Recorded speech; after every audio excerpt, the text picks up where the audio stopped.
हम जितने भी कर्म कर रहे हैं उस कर्म को अगर हम परमात्मा को समर्पित कर कर करें तो हमें बाद में आकर फिर नहीं भोगना पड़ेगा।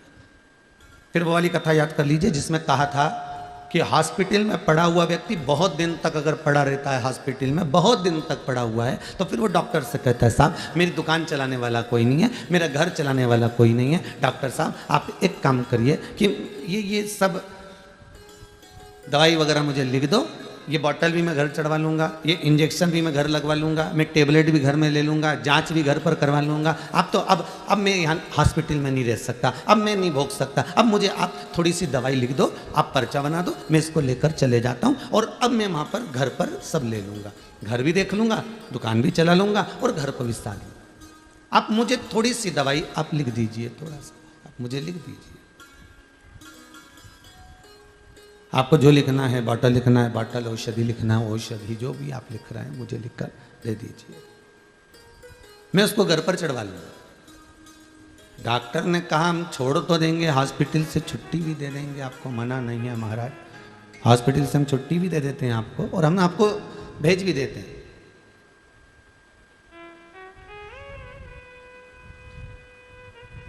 मना नहीं है, पर इतनी बीमारी के बाद में आप एकदम जाकर दुकान मत बैठ जाना, नहीं बैठूंगा, आप तो दो। इतनी बीमारी के बाद एकदम बाजार मत घूमना हो, हाँ आप तो बस दवाई लिख दो, बॉटल लिख दो, इंजेक्शन लिख दो, मैं ले लूँगा।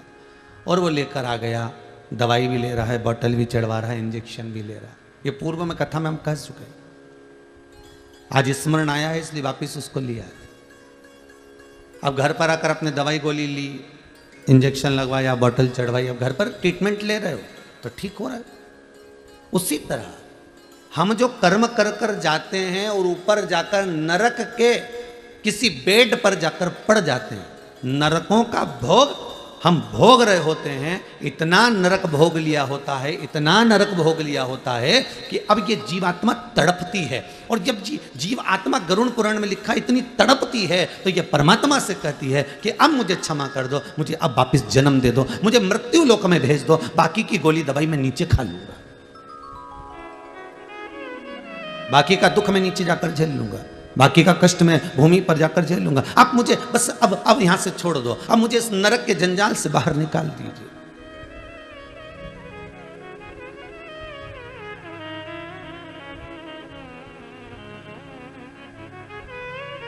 और इस नरक से मुझे जब आप बाहर निकाल देंगे, इस नरक से आप मुझे जब छोड़ देंगे, मैं मृत्यु लोक में जाकर जो थोड़ी बहुत ट्रीटमेंट है, थोड़ी बहुत दवाई, थोड़ी बहुत बॉटल, थोड़े बहुत इंजेक्शन लेते रहूंगा। तो यहाँ मृत्यु लोक में कई लोग कहते हैं महाराज जी ये तो बताओ कि हमने पूर्व में कौन सा कर्म किया जो आज आकर हम भोगना है। ये भोग क्यों रहे? क्योंकि ऊपर नहीं भोग पाए पूरा तो नीचे आकर भोगना पड़ रहा है। वहां से हाथ पैर जोड़ के तुम छुट्टी करा के लिया है क्या? हमें अब हॉस्पिटल में नहीं रहना, हमारी तो छुट्टी करो, हम तो नीचे जाके बॉटल चढ़वा लेंगे, हम तो नीचे जाके इंजेक्शन ले लेंगे, हम नीचे जाकर ट्रीटमेंट सब करवा लेंगे। पर आप हमें छोड़ो। भगवान ने भी कह दिया जैसे हॉस्पिटल छुट्टी करा कर ले आते हो, ठीक नहीं हुए तो भी छुट्टी करा कर लिया, उस नरक से भी जीव त्राही त्राही करता है, बहुत रोता है, बिलखता है, चरणों में पड़ जाता है, विनती करता है कि मुझे इस जंजाल से मुक्त कर दो। और भगवान उसको मुक्त कर कर भेज भी देता है। तो भगवान कहता है दवाई तो लेना पड़ेगी ना, तो कि नीचे जाकर ले लूंगा। तो ये जो हमें दुख मिलता है, ये तकलीफ आती है, जो कष्ट मिल रहा है, जो बीमारियां आ रही हैं, जो तकलीफें आती हैं, ये हमारा पूर्व का कर्म का भोग हमको मृत्यु लोक में जाकर भोगना पड़ता है,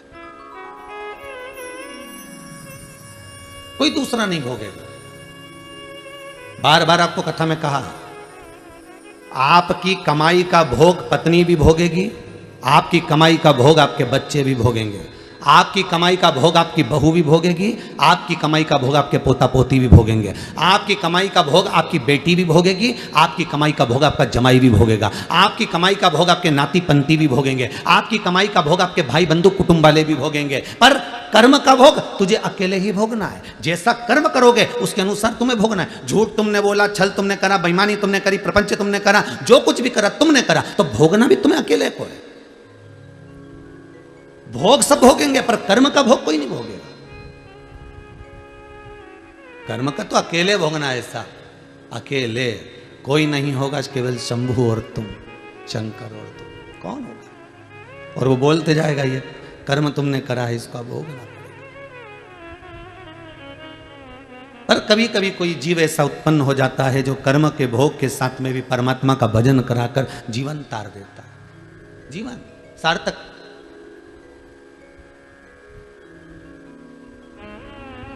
ये जो आनंद की अनुभूति है, ये यही सुख देती है, ये दूसरा कोई सुख नहीं है। आज हम अगर भोग रहे हैं, थोड़ा सा कर्म अगर हमको मिला है, कोई राशि ठाट मिला है ना, तो भी समझ लेना भगवान की बड़ी कृपा हुई हो। कुछ खाने को अच्छी गुलाब जामुन, रसगुल्ला, इमारती जलेबी मिल रही है, तो भगवान को धन्यवाद देते रहना हो कि ये भगवान बड़ी कृपा करी है तुमने। मनुष्य से तो जोरदार पक्षी होता है साहब, जितनी बार दाना चुगता है उतनी बार भगवान को नमन करता है, मुंडी झुकाएगा। दाना जब चुगेगा, चुगता जब है जब मुंडी उस सरकार के आगे झुका देता है। किसके आगे? उस परमात्मा के आगे। मनुष्य से अच्छा तो पक्षी है जो जब जब दाना चुगता है, चुगने से पहले अपनी मुंडी को झुकाता है कि परमात्मा तुझे धन्यवाद है जो मुझे खाने के लिए एक दाना तो दिया है तुमने, एक दाना मुझे दिया। वो पक्षी बार बार जितनी बार दाना उठाता है उतनी बार मुंडी झुकाता है, अपनी गर्दन को, अपने मुख को, अपने शीश को वो झुका देता है। उस दाने को उठाने के लिए नहीं झुकाता, वो परमात्मा को धन्यवाद देने के लिए झुकाता है कि तेरी कृपा से मुझे ये दाना खाने को मिल रहा है। अब ये तो पक्षी हुआ कि जब जब खाता है तब तब वो अपनी चोंच को, अपनी मुंडी को, अपने गले को, अपने शीश को बार बार झुका रहा है, परमात्मा को बार बार धन्यवाद दे रहा है। वो परमात्मा के आगे मस्तक को बार बार झुका रहा है, बार बार प्रणाम कर रहा है कि तेरे बल पर मुझे एक दाना खाने को मिला, तेरे बल पर मुझे ये दाना खाने को मिल रहा है। जितनी बार पक्षी शीश झुकाता है उतनी बार मेरे बाबा विश्वनाथ को, मेरे शंभू को, मेरे ओघड़ी को, मेरे त्रिकालदर्शी, मेरे कैलाशी, मेरे अविनाशी, मेरे कुबेर भंडारी को बार बार धन्यवाद देता है। और एक इंसान दिन भर खाता है पर धन्यवाद देने का टाइम 2 समय बना रखा है। हम 2 अगरबत्ती सुबह लगा देते हैं, शाम को दिया लगा देते हैं, उतनी देर में भगवान का कोटा पूरा कर देते हैं। मतलब भगवान को भी काम के रूप में यूज कर रहा है।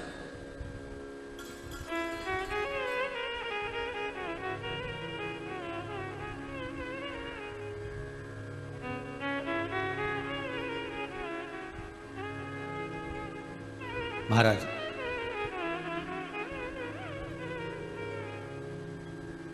केवल मंदिर जाने पर परमात्मा कभी नहीं मिला रे बाबू। पोथी पढ़ पढ़ जगमुआ पंडित भयो ना कोई, 2.5 आखर प्रेम का पढ़े सो पंडित हो। वो 2.5 अक्षर है कौन सा?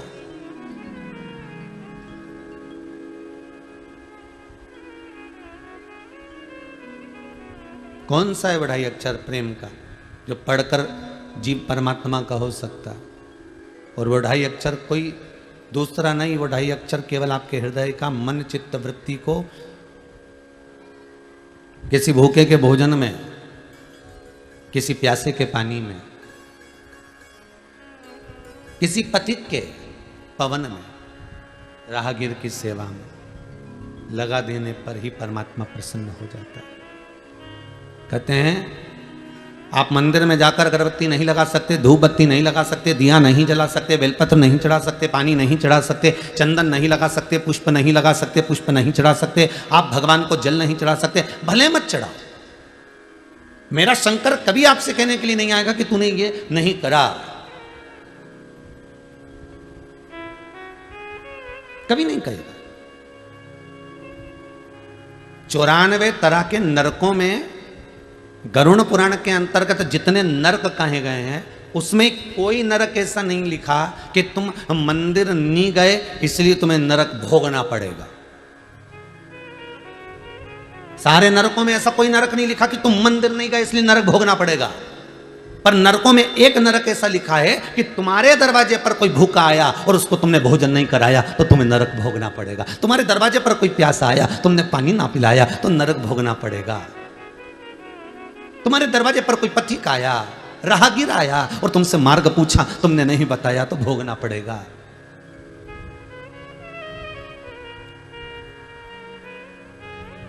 तुम्हारे दरवाजे पर गौ माता आई, एक रोटी ना दे पाए, दरवाजे पर रात भर कुत्ता भोंकता रहा, तुम्हारी चौकीदारी करता रहा क्योंकि उसको एक रोटी इस दरवाजे से मिलती थी और वो नहीं दे पाए तो नरक भोगना पड़ेगा। किसी वृक्ष के नीचे चींटियां बहुत सारी हो रही है, थोड़ा सा जाकर आपने एक भाग नहीं डाला, नरक भोगना पड़ेगा। वो आस लगाकर बैठी हुई, बहुत अरमान लेकर बैठी हुई, उसके बाद भी हम उसको कुछ ना दे पाए। गरुड़ पुराण में ये नहीं लिखा कि आप मंदिर नहीं जाओगे तो नरक भोगना पड़ेगा। गरुड़ पुराण कहती है कि किसी पथिक को, किसी राहगीर को, किसी भूखे को, किसी प्यासे को, किसी अन्य को जिसको जरूरत है उसको नहीं दे पाए तो भी नरक का काम, तो भी नरक है।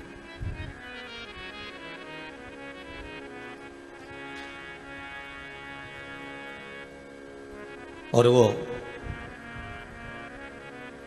कहते हैं ना, स्वयं खा लेना सुकृति है, छुड़ाकर खा लेना विकृति है, पर बांट कर खाना ये मेरी भारत देश की संस्कृति है। यही भारत भूमि की संस्कृति है। बड़ा भाई ताने पर ताना दे दे, गाली पर गाली दे दे, अपशब्द पर अपशब्द कह दे। छोटा भाई ताने पर ताना दे दे, अपशब्द पर अपशब्द कह दे, गाली पर गाली दे दे।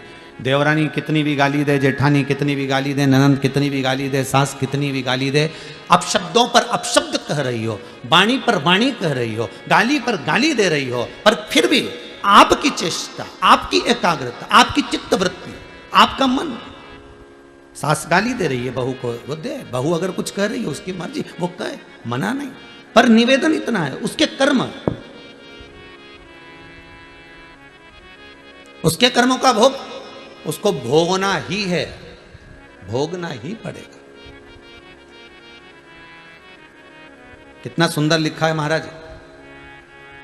एक संत से, एक गुरु से पूछा गया कि एक कुत्ते ने पूछा एक गुरु के पास जाकर, गुरुदेव मेरी वाणी को आप समझने का प्रयास करिएगा।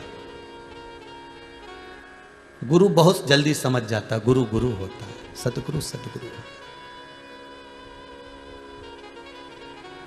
सदगुरु के सामने कहा भी नहीं जाता, वो अपनी दृष्टि से देखकर समझ जाता है। गुरुदेव मेरी वाणी को थोड़ा समझिएगा। गुरुजी बोले, बोल क्या बात है। मैं राह में बैठा हुआ था, एक व्यक्ति दौड़ कर आया, मुझ में लात मारकर चला गया। मेरी गलती क्या थी वो बताइए।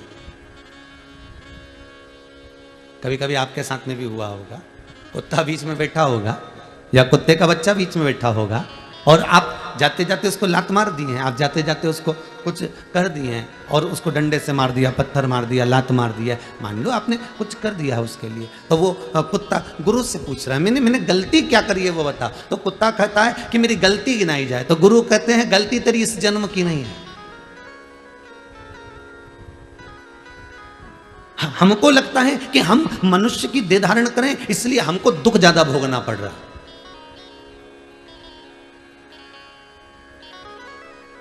हम मनुष्य की देह धारण करें इसलिए दुख हमको मिल, नहीं नहीं नहीं, ऐसा नहीं है।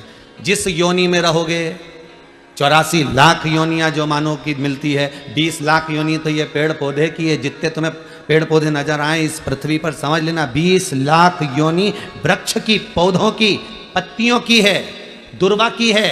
20 लाख योनि केवल इन वृक्ष जैसे खड़े ठूट जैसे पड़े रहना पड़ेगा। पानी भी गिर रहा है, गर्मी भी पड़ रही है, ठंड भी पड़ रही है, एक जैसे लोग पत्थर उठा उठाकर मार भी रहे हैं। 20 लाख योनि में से ये जितने पौधे होते हैं, जितने वृक्ष होते हैं, ये हाथ जोड़ते हैं परमात्मा के कि हमको कांटे वाला पौधा बनाना। कौन सा पौधा बनाना? कांटे वाला। ये जब वृक्ष की 20 लाख योनियां होती हैं तो परमात्मा के आगे हाथ जोड़ते हैं, हमें कांटे वाला पौधा बना दो, पर हमें फल वाला पौधा मत बनाना। वृक्ष कहते हैं हमें फल वाला पौधा मत बनाना, हमें आम का पेड़ मत बनाना, हमें बेर का पेड़ मत बनाना, हमें इमली का पेड़ मत बनाना, जिसमें फल लगते हो, सेतूत लगते हो, जिसमें खजूरे लगते हो, ऐसा पौधा हमें मत बनाना। हमको तो तुम कांटे वाला बना दो, बेकार बना दो, पर हमें फल वाला पौधा मत बनाना। 20 लाख योनियों में से 20 लाख योनि के जब वृक्ष की योनि बनती है तो ये निवेदन करते हैं। तो पूछा इनसे, तुम क्यों नहीं बनना चाहते आम का पौधा, तुम क्यों नहीं बनना चाहते इमली का पौधा, तुम क्यों नहीं बनना चाहते यहाँ पर खजूर का पौधा, क्यों नहीं बनना चाहते तुम जामुन का पौधा? तो वृक्ष कहते हैं हम पल पोस कर बड़े होते हैं, बड़ी मुश्किल से तो खड़े रहते हैं, पानी में, गर्मी में, ठंड में खड़े हुए हैं, उसके बाद भी हर साल लोग आते हैं और पत्थर मार मार कर जाते हैं। ये सहन नहीं हो पाता है, ये सहन नहीं हो पाता।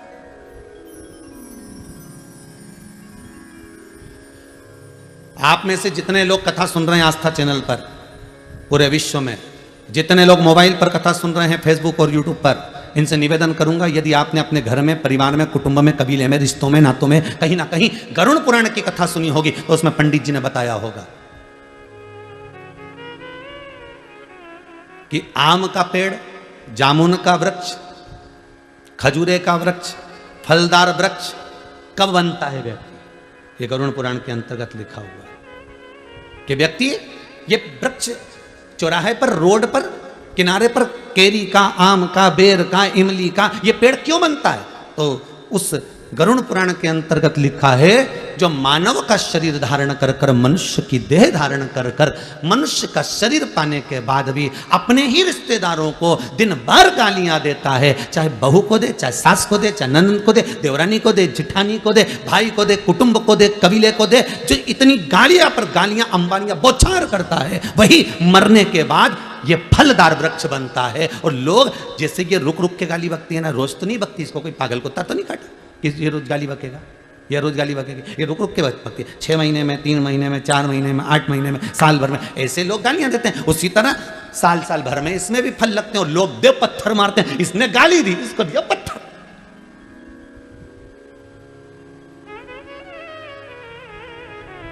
ना सास समझ पाती है कि मैं बहू को गाली ना दूं, ना बहू समझ पाती है कि मैं सास को ताने ना दूं। दोनों अगर ये समझ जाए ना, यीशु महापुराण के पहले दिन की कथा ही समझ गए नहीं तो समझ लो जिंदगी सवर गई। कि हमने गाली दी और बेर का पेड़ बने और लोगों ने पत्थर दिया और एक बार में काम नहीं चलेगा, कितने समय तक ठूट जैसे बड़े बड़े। हमने अपशब्द किया, बस वो विक्रम और बेताल की कथा याद कर लो, तू बोला और मैं चला, उतने में समझ जा। हमने किसी को अपशब्द कहा, हमने किसी को ताना दिया, हमने किसी को गाली दी, हमने किसी के लिए अपशब्द कहा, बस समझ लेना इमली का पेड़ बनने वाले हो, बस बेर का पेड़ बनने वाले हो, केरी का पेड़ बनने वाले हो। और ऐसी जगह भगवान लगाएगा कि लोग पत्थर मार के जाएंगे और पत्थर खाए बगैर तुम मानने वाले नहीं हो, क्योंकि तुम्हारे मुख से अपशब्द इतने निकल गए, ताने इतने निकल गए, गालियां इतनी निकल गई कि संबोधन किससे। जैसे तुमने बौछार करी वैसे पत्थर की बौछार होती।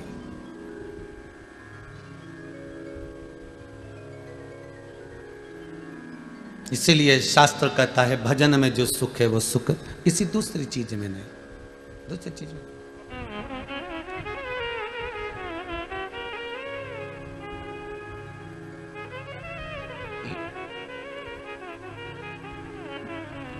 ये चंडीगढ़ के रमेश कुमार जी अगर कथा करवा रहे हैं, इन्होंने आशीष जी को लिखकर भेजा है, समीर जी को।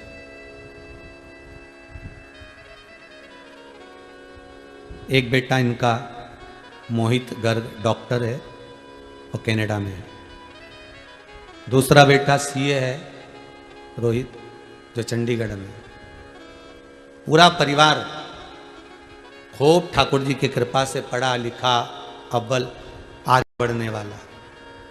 तो हमने आशीष जी से पूछा कि ये बताओ कि फिर ये कथा किसके लिए करा रहे हैं, तो क्या अपने माता पिता क्यों करा रहे हैं, कथा 3 दिन को मिल कैसे गई। नहीं गुरुजी, कथा पुरानी है पर बीच में गड़बड़ हो रही थी, कथा इनको नहीं मिल पा रही थी, तो इन्होंने फिर पशुपति नाथ का व्रत किया, केवल कथा को पाने के लिए, किसी दूसरी चीज के लिए नहीं। दुनिया के लोग पशुपति व्रत कर रहे होंगे कि बेटों के जॉब के लिए, नौकरी के लिए, सर्विस के लिए, धंधे के लिए, व्यापार के लिए, व्यवसाय के लिए, ये कार्य के लिए, वो कार्य के लिए। पर ये गर्ग जी, रमेश कुमार जी गर्ग चंडीगढ़ वाले, ये जो कथा, केवल कथा मिल जाए उसके लिए पशुपति व्रत कर रहे।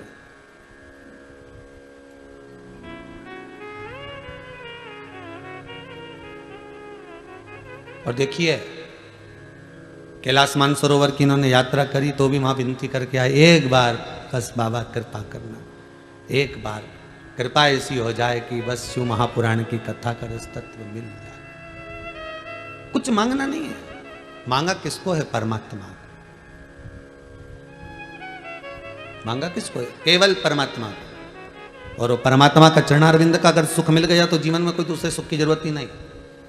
मिलता है सच्चा सुख केवल भोलेनाथ तुम्हारे चरणों में, शंभुनाथ तुम्हारे चरणों में। वो जीवन का सुख मिल जाए बस, बहुत उतना।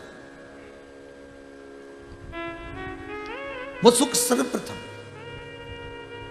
आप अपशब्द कह दोगे, कह थोड़ी देर के लिए आपने अपशब्द कह दिया, थोड़ी देर के लिए आपके मुख से अपशब्द निकल गया, थोड़ी देर के लिए आपके मुख से गाली निकल गई, थोड़ी देर के लिए आपके मुख से ताने निकल गए, थोड़ी देर के लिए आपने किसी का दिल दुखा दिया, पर उतना याद जरूर रखना कि बेर का पेड़ जब जब यहाँ से जाओ ना, जब जब कहीं निकल के जाओ ना, तो बेर का पेड़ मिल जाए तो समझ लेना ये भी वही है, अपने ही रिश्तेदार। इन्हें खूब गाली बकी ने, बापड़ा बेचारा पेड़ बन के खड़ा हो गया।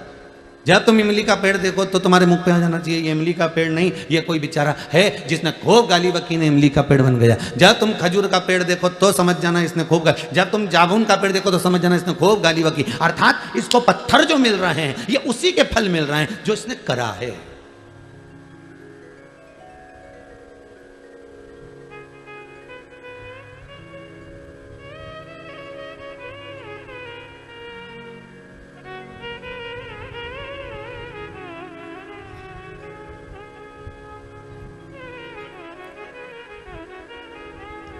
आज सुबह हम स्कंद पुराण पढ़ रहे थे थोड़ी सी, तो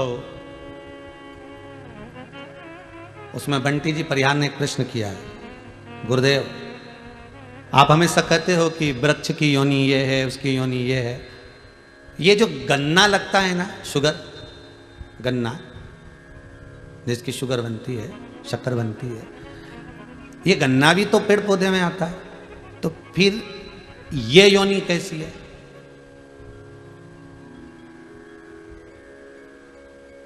देखिए भैया, जितने जितने लोग टीवी के सामने बैठो बड़ा ध्यान दीजिएगा कि गन्ने की भी तो योनि हुई ना, फिर ये योनि कैसी? आपने दुर्वा की कही, आपने तुलसी की कही, आपने बड़ की कही, आपने पीपल की कही, सब कुछ। तो ये जो गन्ना है जिसको लोग जूस निकाल कर पीते हैं, गन्ने का रस पीते हैं, इसकी योनि क्या? इसका भी वर्णन मिलेगा भविष्य पुराण में, स्मरण करिएगा थोड़ा सा, जहां नरकों का कथन लिखा है उसमें आपको मिल जाएगा। ये जो गन्ना है ये कोई साधारण नहीं है, ये कौन सी योनि है? तो कहा जो व्यक्ति किसी साधारण व्यक्ति को, साधारण व्यक्ति को, कई लोग होते हैं भैया हमको जरा 1000 रुपए की जरूरत है, दोगे क्या?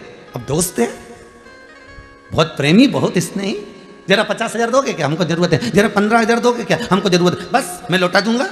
और प्रेम में रिश्तेदारी बनाकर, नातेदारी बनाकर, कुटुंब बनाकर, अपना प्रेमी बनाकर, अपने स्नेही बनाकर, अपने सगे बनकर, अपने प्रेम की वाणी में जोड़कर, इतने मीठे मीठे बोलकर, इतने मीठे बोलकर उससे थोड़ा थोड़ा पैसा निकाल लिया, चुरा लिया, ले लिया। अब लेकर रख तो लिया पर दे नहीं पा रहे हो। बस वही व्यक्ति की योनि जो 20 लाख योनि वृक्ष की है, उसमें गन्ने की योनि उसी की बनती है। जैसे तूने मीठा बनकर उससे निछोड़ा था, अपने पास रख लिया, तो भी मीठा बनकर ऐसे ही निचोड़ा जाएगा। और गन्ने को इतना मीठा बना दिया, इतना मीठा बना दिया कि वो गन्ने की रस वाले की दुकान पे गया ने, उसको वो मशीन में फिर दिया गया ने, सारा रस निचोड़ा गया, सारा रस निचोड़ लिया। अभी भी नहीं छोड़ा उसको, क्योंकि इसने उसको नहीं छोड़ा था, तो इसको डबल से पलटाया। तुम देखना गन्ने का रस निकल लीजिए, इसके डबल से पलटाया, फिर दिया मशीन के अंदर और फिर दिया, फिर रस निचोड़ा। तो की बात, तो जितने लोग गन्ने का गिलास ले लेके खड़े थे तो आप सोच रहे थे इसमें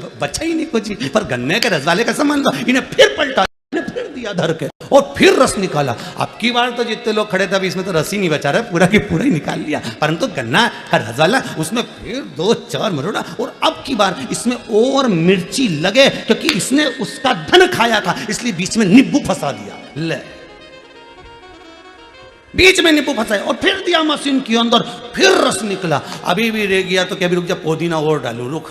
और फिर इसने निचोड़ा, फिर दमदारी से फिर उसको चोरबत्ती करी और फिर उसमें पुदीना डाल दिया, ले, फिर दिया धर धर के, कहीं नहीं बचा। ऐसा हो गया बेचारा, छिलका छिलका अलग अलग हो गया। फिर उठा के उसने ठेले के, जितने सुन रहे हो आस्था पे बोलो, तो फिर ठेले के नीचे डाल दिया, उसको डस्टबिन में पटक दिया, कचरे में डाल दिया। अब उन्हें इतना रस नहीं बचा कि मक्खी भी कुछ खा सके, इतना ही नहीं बचा। फिर भी मक्खी ने सोचा थोड़ा बहुत पड़ा हो तो अपन ही निपटा लो।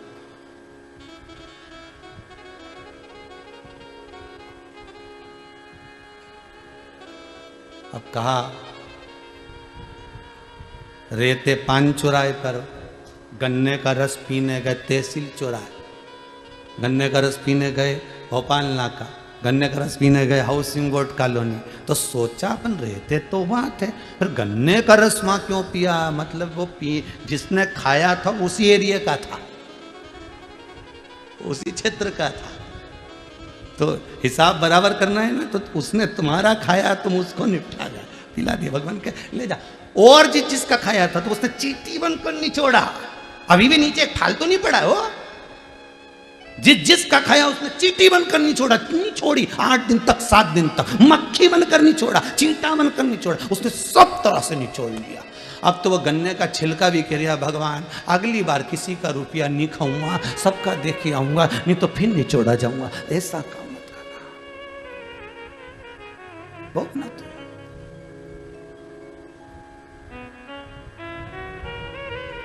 मान लो किसी का ले भी लिया है तो हाथ जोड़कर कहना साहब, तो शंकर से कहना, शंभो से कहना, मेरे ओ घड़ी मेरे विश्वनाथ मेरे शंभो से कहना, मरना मारना है, मेरे को मरना है, प्राण छूटना है, संसार में जो आया है वो मरेगा, पर निवेदन इतना सा है, जब तक मैं किसी का चुका ना दूं तब तक उठाना मती नाक, मेरे को गन्ना नहीं बनना है।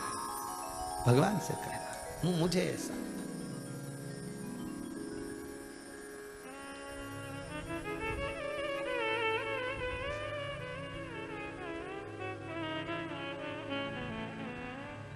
हमारे कर्म का भोग हमको भोगना है महाराज,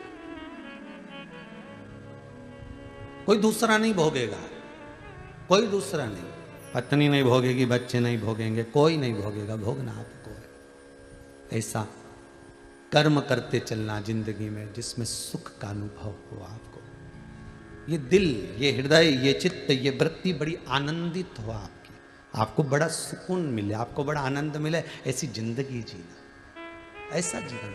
संत जो होते हैं ना, साधु जो होते हैं ना, गुरुजन जो होते हैं, जो सत्य के गुरु हैं, जो सत्य के साधु हैं, जो सत्य के तपस्वी के भाव का आनंद ले रहे हैं,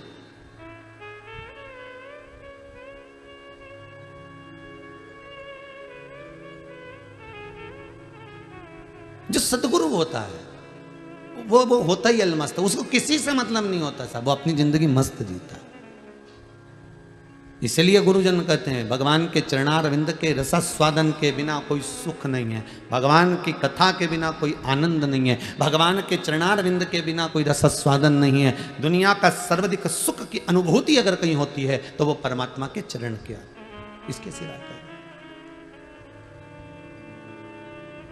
मिलता है सच्चा सुख केवल भोलेनाथ तुम्हारे चरणों में, शंभुनाथ तुम्हारे चरणों में, यह विनती है पल पल छिन छिन रहे ध्यान तुम्हारे चरणों में, रहे ध्यान तुम्हारे चरणों।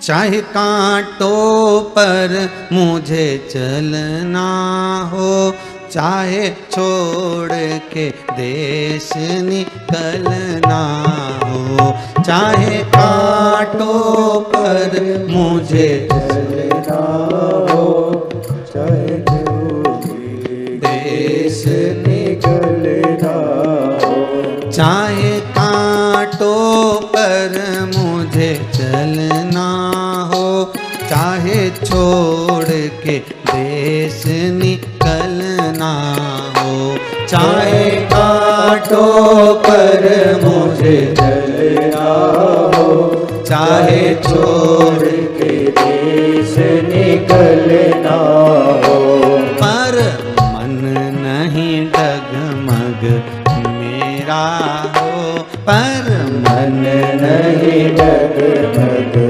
मेरा हो, रहे ध्यान तुम्हारे चरणों में, रहे ध्यान तुम्हारे चरणों में,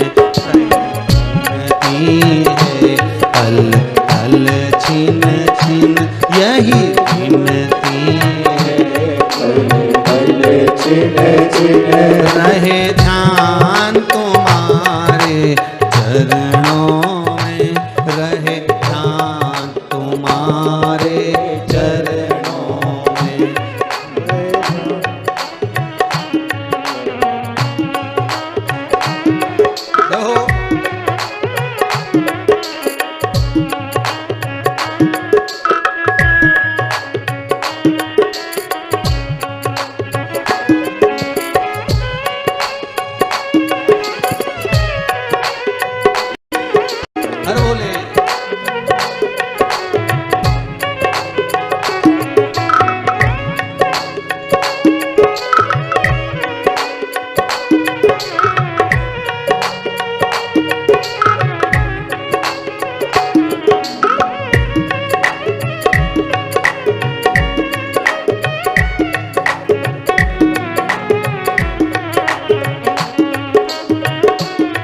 ने मुझको घेरा हो, चाहे चारों ओर अंधेरा हो, चाहे भूत ने मुझको घेरा हो, चाहे चारों ओर अंधेरा हो, चाहे मौत ने मुझको घेरा हो, चाहे चारों ओर अंधेरा हो, चाहे भूत ने मुझको घेरा हो, पर मन नहीं डगमग मेरा हो, पर मन नहीं डगमग मेरा हो, रहे ध्यान तुम्हारे चरणों में, रहे ध्यान तुम्हारे चरणों में, मिलता है सच्चा सुख केवल भगवान तुम्हारे चरणों में, भोलेनाथ तुम्हारे चरणों में, भोलेनाथ तुम्हारे चरणों में, शंभुनाथ तुम्हारे चरणों में, भोलेनाथ तुम्हारे चरणों में, शंभुनाथ तुम्हारे चरणों में।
भोले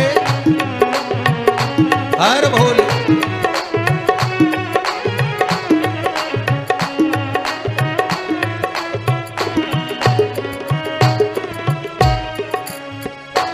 चाहे अग्नि में मुझे जलना हो, चाहे छोड़ के देश निकलना हो, चाहे अग्नि में मुझे जलना हो, चाहे छोड़ के देश निकलना हो, चाहे अग्नि में मुझे जलना हो, चाहे छोड़ के देश निकलना हो, चाहे अग्नि में मुझे जलना हो, चाहे छोड़ के देश निकलना हो, पर मन नहीं डगमग मेरा हो, पर मन मन नहीं डगमग मेरा हो, रहे ध्यान तुम्हारे चरणों में, रहे ध्यान तुम्हारे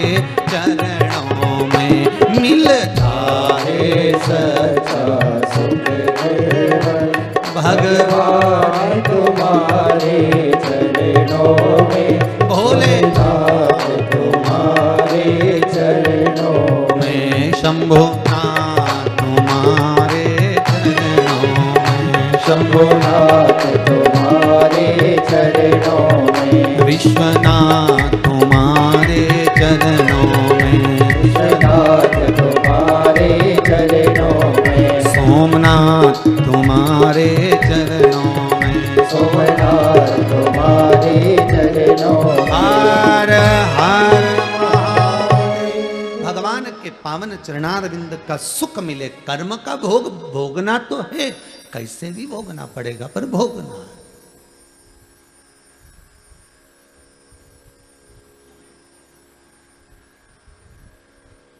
एक वृक्ष को कभी भी उसके पत्ती के नाम से नहीं जानते। जानते हैं क्या? जानेंगे तो क्या कहेंगे साहब, ये फूल के नाम से, ये चंपा का फूल का पौधा है, ये मोगरे का पौधा है, ये चमेली का है।